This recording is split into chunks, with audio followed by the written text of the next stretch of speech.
My name is Dr. John Richey, and I'm a member of the faculty in psychology here at Virginia Tech.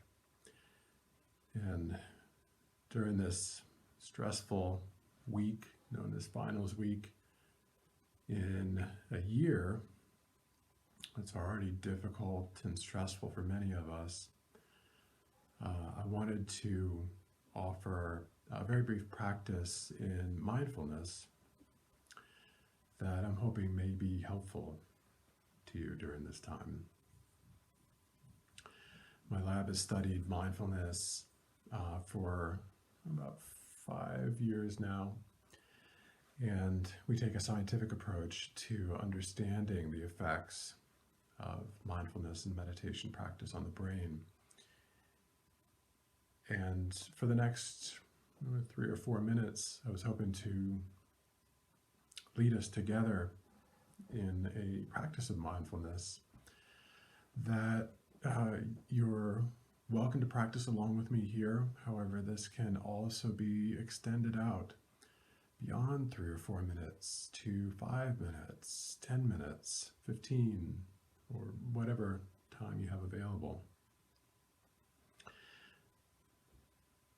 Mindfulness has been defined in many different ways over the years. One definition that's often used is simply paying attention, but paying attention in a very particular way.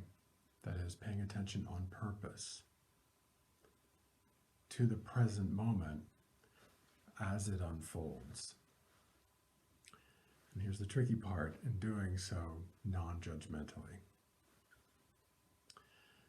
The way that this is often done, although not always, but is often done, is by simply paying attention to the breath. There's nothing magical or particularly mysterious about the breath in this context. We simply use the breath as the object of attention because it's always there. It's always available. In fact, we often say that if you find that it's not there, then you've got other problems, and I can't particularly help you with that. But the breath is there, and it's available in those times when we choose to pay attention to it, and in that way we can practice paying attention to very complex action, complex environment, our internal world. So I invite you to do this along with me for the next few minutes. If you choose to do so, closing the eyes. I usually close my eyes, and so I'll do so again here. But this can be done with the eyes open as well. And simply sitting in silence for a moment.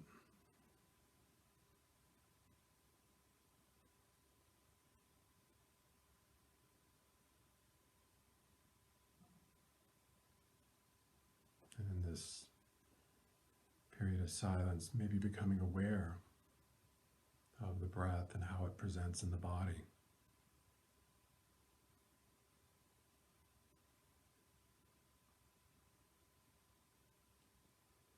You may find that the breath makes itself most strongly known in the nose or the throat, the lungs, or wherever. If you find that it's difficult to localize the breath, maybe taking a few slightly deeper or more intentional breaths.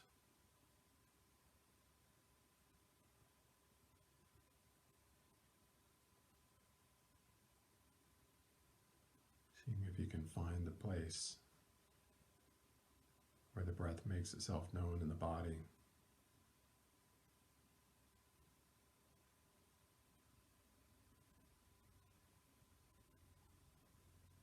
And in particular, paying attention to the physical sensations of breathing.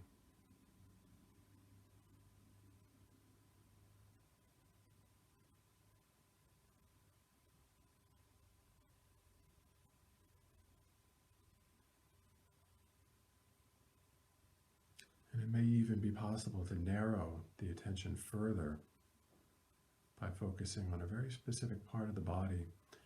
This is the entrance to the nose, right around the nostrils, or the area the topmost part of the upper lip, right where the air comes into contact for the first time as it enters into the body. Seeing if it's possible to sense into the touch of the breath, touch of the air coming in, and the touch of the air going out.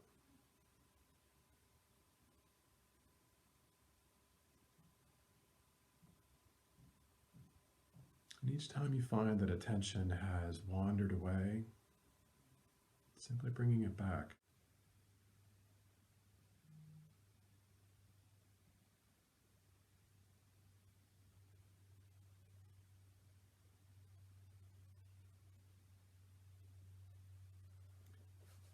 Each time the mind wanders off, wanders away from current focus of attention,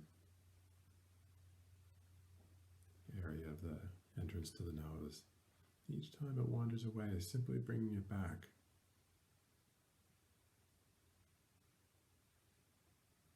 Really, this is the practice, bringing it back each time. If the mind wanders away 10 times, bringing it back 10 times. If it wanders away 20 times, 50 times, 100 times, bringing it back each time. Just gently escorting attention back to the current focus.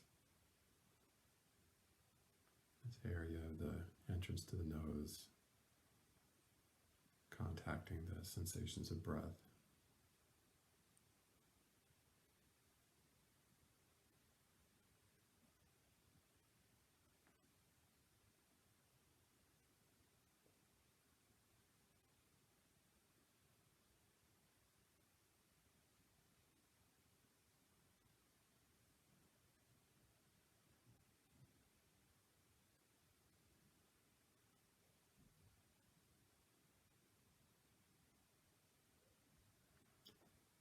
And again, each time you find that the mind has wandered off, bringing it back, but bringing it back in a very particular way. A way that's not too harsh, not being too critical or hard on ourselves. It's not a mistake each time that happens. It's just the mind doing what the mind does.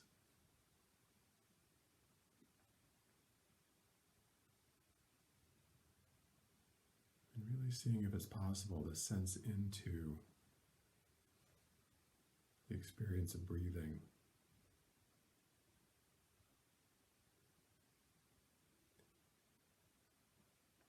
Does the air coming in have a particular temperature? Is that different from the temperature when the air leaves the body? The humidity of the air, or the dryness of the air.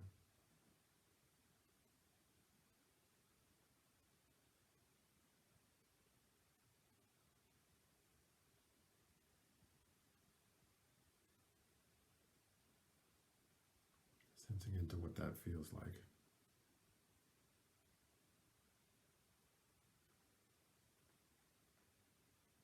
And then when you're ready, concluding this practice by gently opening the eyes if they've been closed.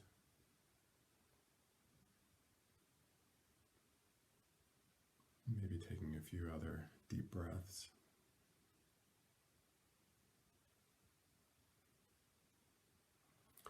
Well, thank you for doing this practice with me.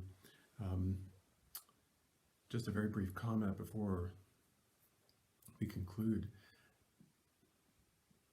Some people believe that mindfulness is about relaxation. I'd just like to make a quick comment about that. Relaxation may occur during the experience of mindfulness practice. It may present itself, and that's fine. No one would ever say that that's a bad thing. However, that's not necessarily the point. The point in practice is to maintain focus, but really more importantly are those moments of waking up each time we notice that the mind has wandered off and bringing it back. each time that happens, each of those moments are a moment of waking up to what's really there. And to that extent, I would say that mindfulness is not so much about relaxation, it's more about seeing things as they really are. And in that process, part of seeing things as they really are is asking ourselves what can be let go of in that moment. There's something that we're holding on to that could be dissolved or let go, even if it's just a little bit. So as you practice now or in the future, I encourage you to ask yourself, is there anything that can be loosened, anything that can be let go of during practice? And in that way, we can wake up a little bit each time, seeing things as they really are. Oftentimes, stress is something that we add to our experience. And so that's an equally productive question. Is there anything about our stress that we can let go of right now? Well, thank you for spending this time here with me today, and I hope you have a good finals week.